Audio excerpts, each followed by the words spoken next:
İman kardeşlerimiz bizler için sadece iletişim kurmamız gereken insanlar değil.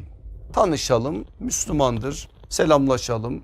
Eğer bazı bağlar varsa o bağları da isteyerek ya da istemeyerek devam ettirelim. Bu değil. Acıtmasına rağmen, acıtır çünkü. Zorlamasına rağmen, incitmesine rağmen sevmeye mecbur olduğumuz nimetler olarak gördüğümüzde anlarız biz bunu. Nimet dediğiniz şey ağırlığı nispetinde külfetiyle gelir. Her nimet külfetiyle beraber gelir.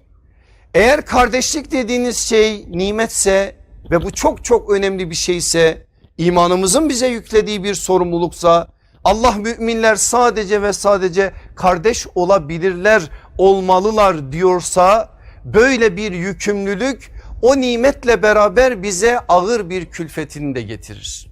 Peki getirir de kaçımız bu külfeti taşıyabiliyoruz?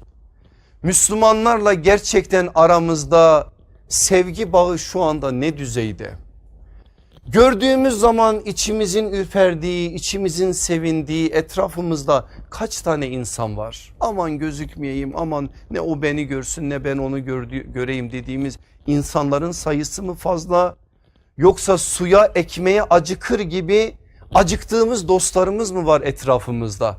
Bir gün iki gün sesini duymadığımız zaman, yüzünü görmediğimiz zaman gerçekten ciddi bir eksiklik hissettiğimiz kaç tane dostumuz var, kaç tane iman kardeşimiz var etrafımızda? Sorgulanması gereken şeyler bunlar.